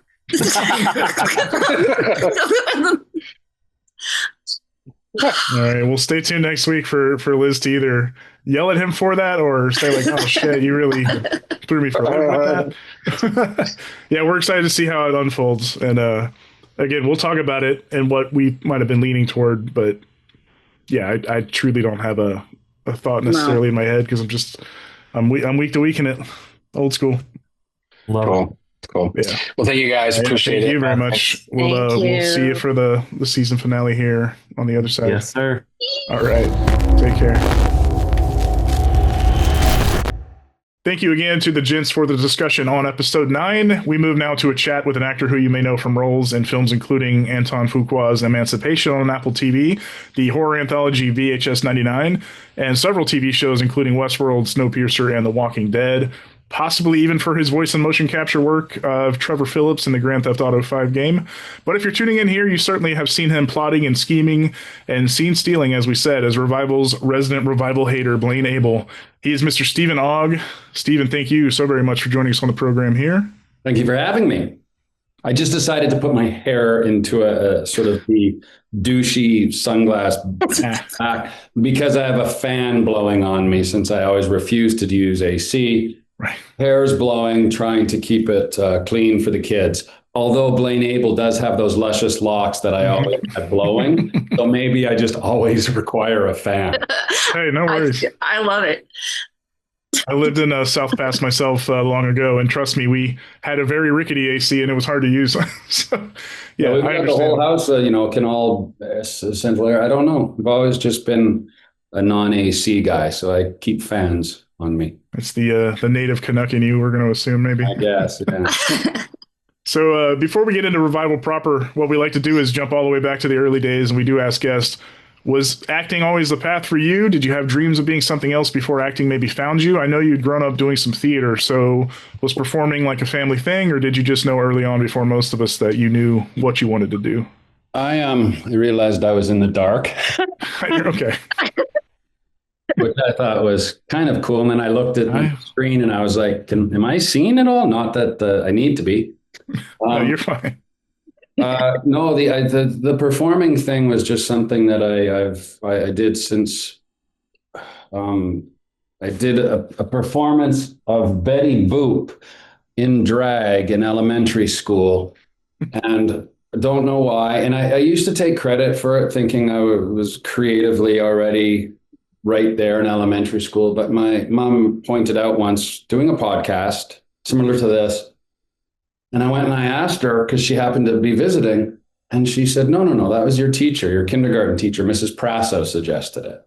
So for years, I'd been taking credit for being some creative wonderkind, but in fact, Mrs. Prasso suggested, I don't know why, I play Betty Boop in drag, and it just, the performing bug, I guess, always. And it's kind of interesting because when you go back to like, certain I've been you read certain articles and actors, and especially now how the craft of acting seems to have been left behind for popularity and all these other things that I don't like. But it's interesting, I circle back to like nothing's changed for me, as in for the love of performing. Yes, I mean, I get to make a living doing this, which is lovely and a blessing more and more these days as arts and culture seem to be completely thrown by the wayside, especially quality. But it's funny, I go back to like, I do the same thing now that I liked about it back then, the doing. That's when we were talking about watching. Have I watched it all? I love the doing. And the other, like what other I like doing is like reading my books. And I've always kind of done what I like to do. And that's never been about anything else other than that doing. Ooh, that was a tangent. Sorry about that. No, that was living in the now, living in the moment. That's you're just doing all over the place. Do everywhere. It's like a monkey in a cage. Do you do theater these days still, or do you prefer like? I haven't done it in years, but that being said, I've been wanting to do it for years. But it's once you're out of that scene, it's very, very difficult to get yourself back in. Pre-COVID, I was in London, England, and I met with the new Vic, the old Vic, Trafalgar, and all the theaters, and everyone was very excited to like either find something for me or work with me. And I wanted to do like Martin McDonough's play, The Lonesome West. And at that time, actually, David Harbour, I'd been talking to him about you and I should play the brothers in this. And then I actually spoke with it kind of recently with Stephen Graham, from Boiling Point and all of that, and Adolescence, obviously. So there was this excitement whenever I talk about theater, like I'll just go on and on. Books and theater, I'll just go on and on. But still, then COVID, and then I'm not very good at the business at following up. Basically, getting to the point of I've always wanted to do like a Cillian Murphy. He did Mr. Man. He also did Max Porter's Grief is a Thing with Feathers. It's a one-man show. It's essentially a monologue, like think Kraft's Last Tape that Stephen Ray had just been performing. And I'd been working on one that fell through, unfortunately, sadly. But then the gods came and circled around again, and I began to collaborate with an Australian writer, Ella Baxter, who is her book Woo Woo I read and was just like, wow, I love her writing. Thus began the communication. Love your book. I like your work. Where are you? What do you do? Do you write theater? Oh, I have some theater pieces. Really? Can I read it? It's not quite. Yeah, sure. Boom. And then I get it. It's the one-man show I'd like to do. I've got a friend now, the Irish director, Niall Ibrahim, who's working. And now we've got a sound designer. We're working with a production designer we've just got on. We've got a producer. Been talking to a producer now over in Europe who, ironically enough, did 75 shows and worked 35 years with the late Robert Wilson, who just passed away, who did a production 25 years ago that has resonated to this day with me, that she produced. And I Zoomed with her in Rome. So I'm like, Nice. That's my, when, where? But the bug never went away for the kind of live aspect and those components of it that just are more electric maybe than the hurry up and wait of film and TV. Do it. Like if Niall was here, he'd be right there going, oh, we're doing it. We're doing it. So do it in January, hopefully for 3 curated performances. Nice. And then hopefully tour, go to Europe and take it to festivals and take it to art installations. But yeah, that keeps my my spirit alive. Yeah, no, we're excited for you. I hope that all happens for you. And that kind of bug, for performing and for theater, maybe, is there a certain discipline maybe you took from that aspect that you bring to film and TV, or something from film and TV maybe that you would apply in the future to theater? Because again, they're different animals sometimes, but while all being the same. Honestly, I like to say that like whether it's theater, film, TV, or like the motion capture for the video game, they're all just different techniques. That's all it is. For me, they all come down to the words. It's always about the words. And so everything else is just a technique, as in a film and TV, obviously being cameras, theater, or like a motion capture. They're just techniques. I just want to, like, what are those words? And the better, the stronger the words, the easier, if you will, the job is for the actor. You just don't have to do the medium. To me, it's all performing. There's no separating it at all. Right. You mentioned being a book lover as well. You are yourself a published author. Is that in the same vein? Is that a performance to you in a sense? Because you do have a published book of poetry called Catharsis, Catharsis-is. But Catharsis, my arse is capable of more than flush. All the Canadians out there, that's Gord Downey, right. who had this beautiful song. Those words have always floated in my head. Catharsis, my arse is capable of more than flush. Nice. And I've been asked actually a lot recently about number 2, because the idea is to do 5 volumes. So they stack up to make the same as the cover. So it's a nice little art installation piece. And I've got 3 of them written, like they're even probably 4. And the publisher in the UK was ready back in February for it. And now it's August 12th. And this boy, it's just on me. It's not because I've been too busy. It's just because I haven't done it. I've had the time. So I'm definitely doing a second and third, and the volumes will be out. But that is just another, it's sort of what I say with my Instagram. It's become this art installation of, I wake up, and even if I wake up and the sun in the house just like inspires me with some reflection, and then all of a sudden there's a song in my head, or a word or a lyric or something I just read from a book I'm reading, and all of a sudden I need to just, it's like behind me, all of these books, I just need, it keeps me going. So yes, it's all part of that. I need to make a different analogy because it's been gone on too long, but like a pussy boil of creativity that if I don't squeeze and let a little bit out, it's going to become infected.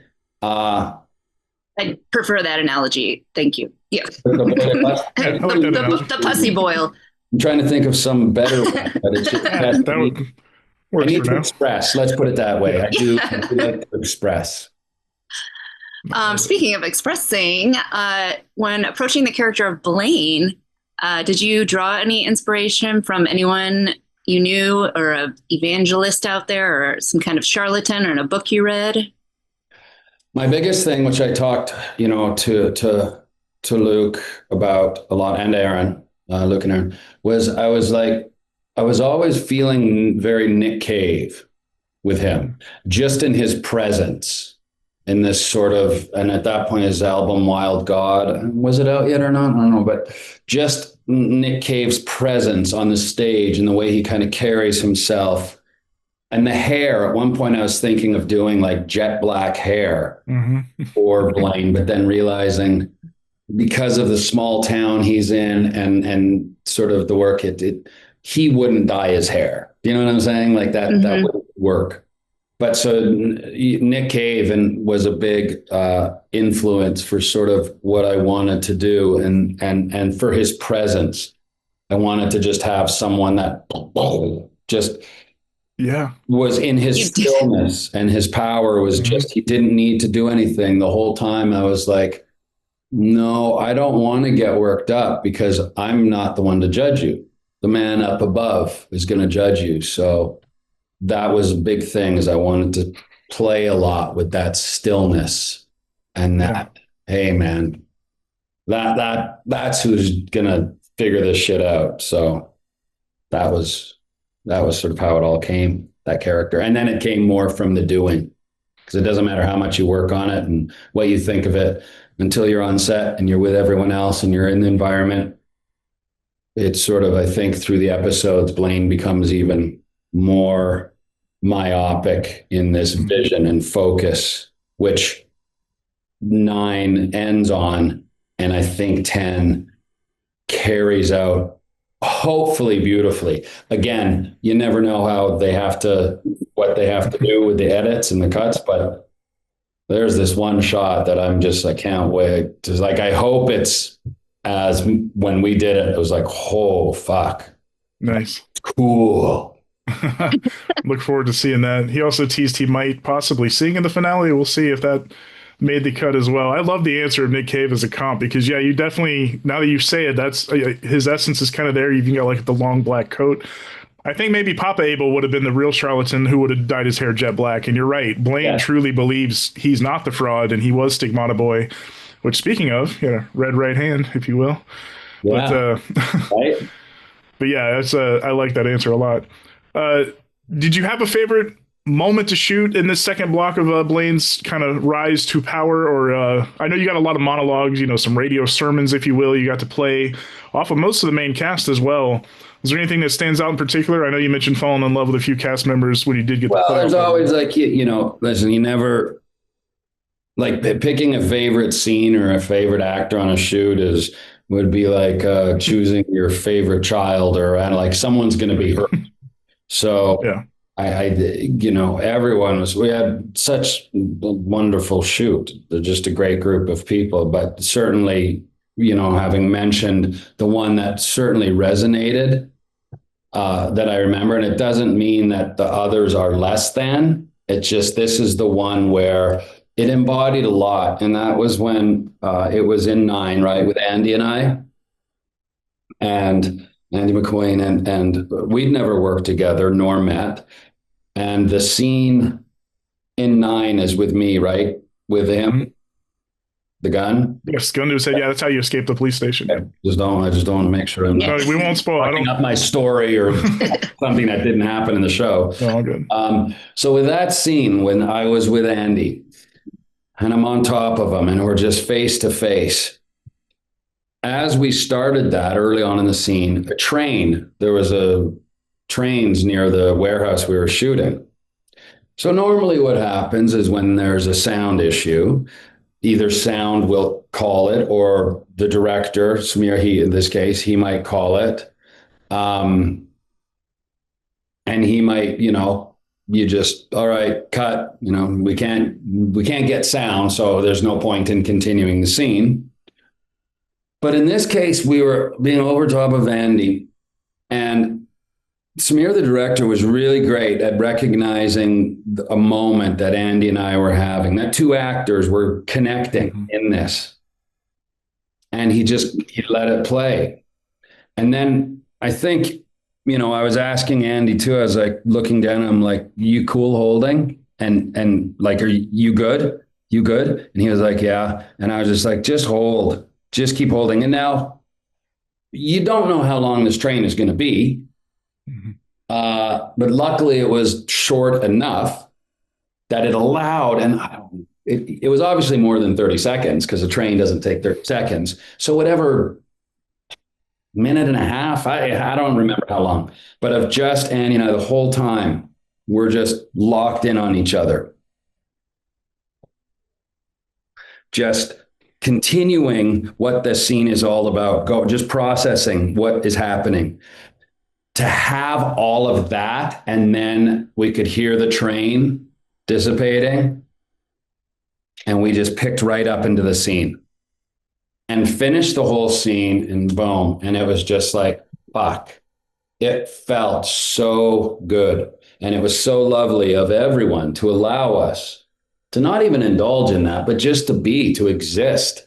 So that's what, like, then with the hooks, the meat hooks were in for me and Andy. Like because we had that moment, that magical moment of being able to sit in that moment, literally, as we just waited and just keep eye contact, right up to someone.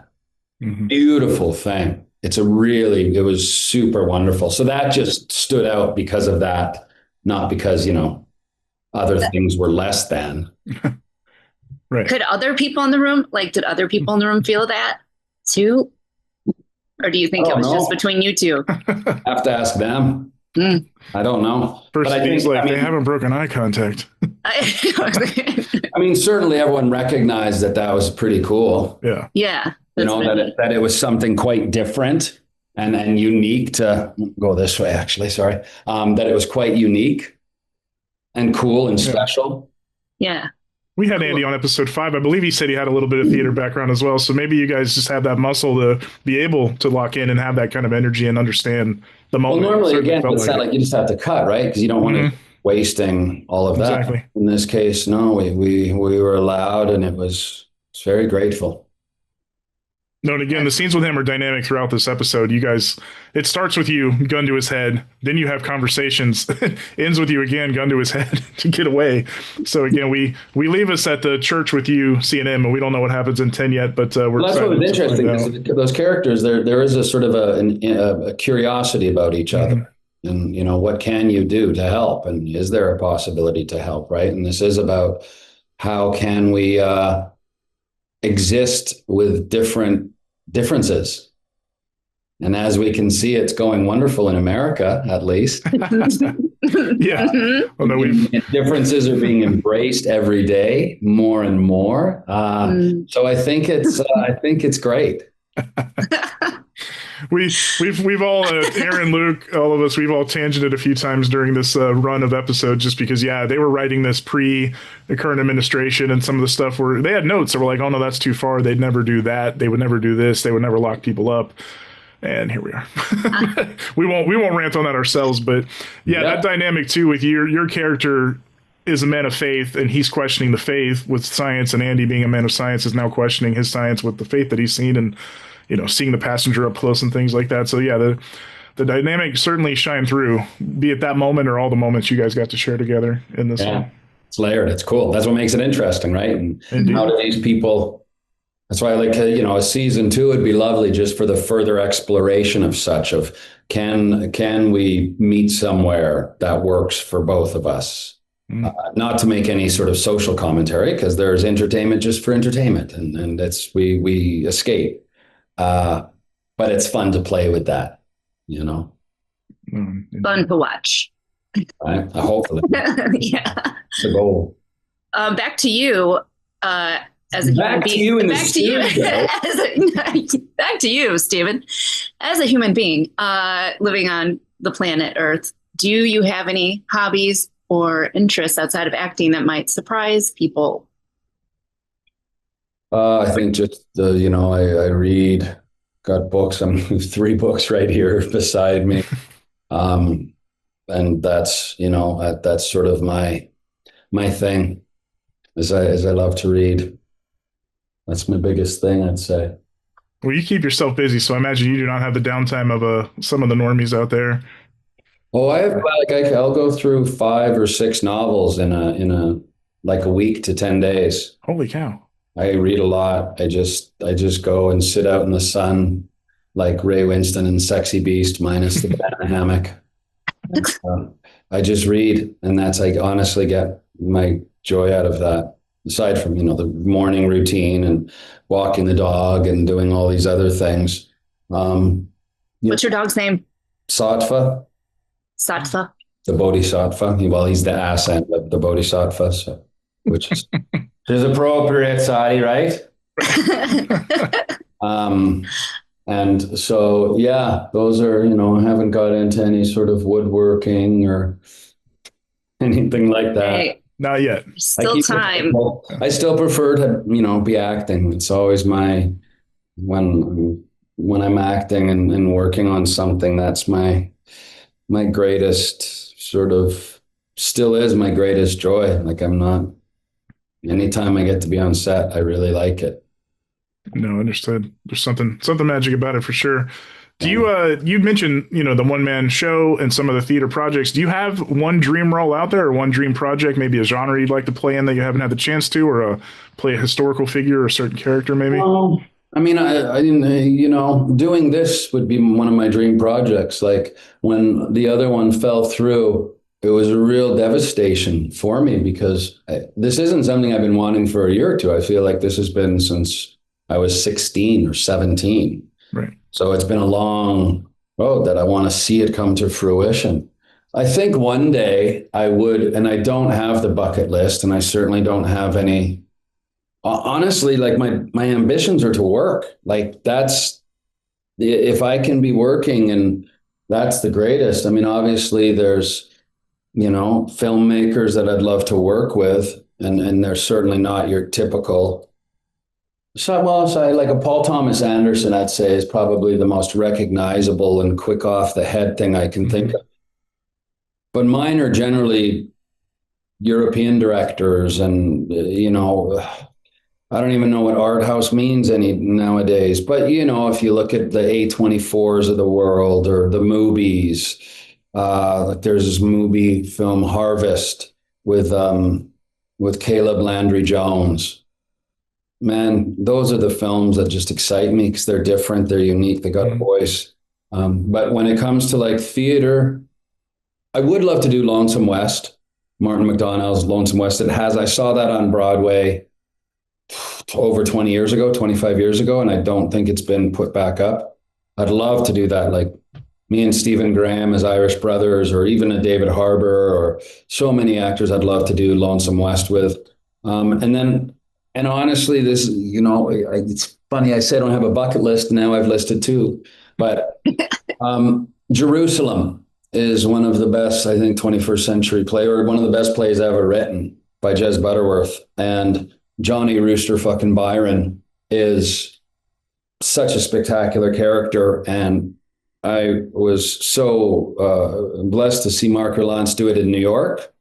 And then he also performed it in London. It was 25, 30 years later. So I saw it on both.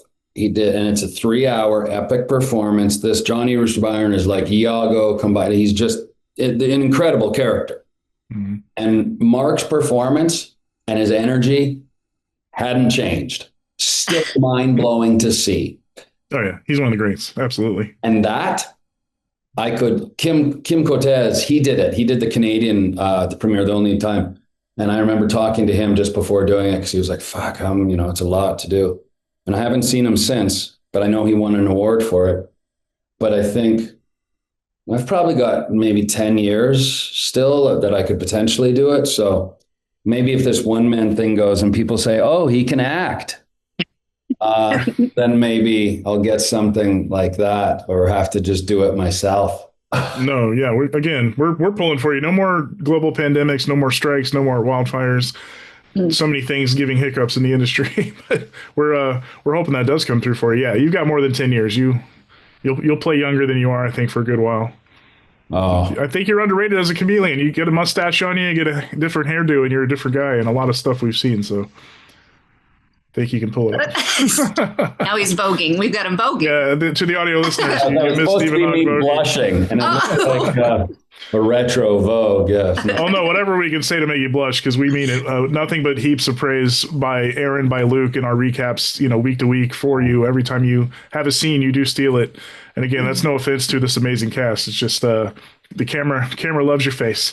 Well, that's very kind. Certainly have a presence. It's a wonderful, like I said, it's just a wonderful group. So that's, fingers crossed that we have the opportunity to continue with the story and get to play more, which would be awesome. Hashtag Renew Revival for all you folks that are running around on social media singing the praises of Steven Ogg and the show itself. Renew Revival. Let's go. But Steven, thank you so much for taking the time. Like I said, this was a joy to have you. This was a great feature episode for you, as again, most everyone you've shown up in has been, but this one especially, we were grateful to take the time with you and talk about acting and your kind of goals and ambitions. And again, nothing but great work we've ever seen from you. Hey, we like the tangents. We love the tangents. Yeah. Got this. Yes. I want this. Just let him go. Let's just let him go. Yeah. Well, thank you both. It was wonderful to do, and thank you for having me on. And hopefully we will see you again on the next go round of it all. Yeah. Season 2 recaps, exactly. Yeah. All right. Give your dog a pet for us and take care. Enjoy the rest of your day, Steven. He's looking at me. Right. Thank you. Thank you. Bye now. Take care. Bye. Bye. All right. Thank you again to Steven Ogg, who I wish we could talk to for the rest of the day. Forever, for the rest of my life. Yeah, he's such an interesting cat, and he was as advertised as we were told he would be. Very interesting person, but in a good way. And I don't mean that in any negative or derogatory way. But episode 9, I've said this before. It was heavy, Doc, and a lot of reaction out there, including lots of love and praise for Melanie, especially who's Dana Cypress got to not only punch a man, but really carry those emotional scenes that we talked about earlier with Wayne, where she kind of should have been you mumbles, which. It's brutal. Also, lots of love for Romy and her emotional scenes with her hovering, hallucinated mother.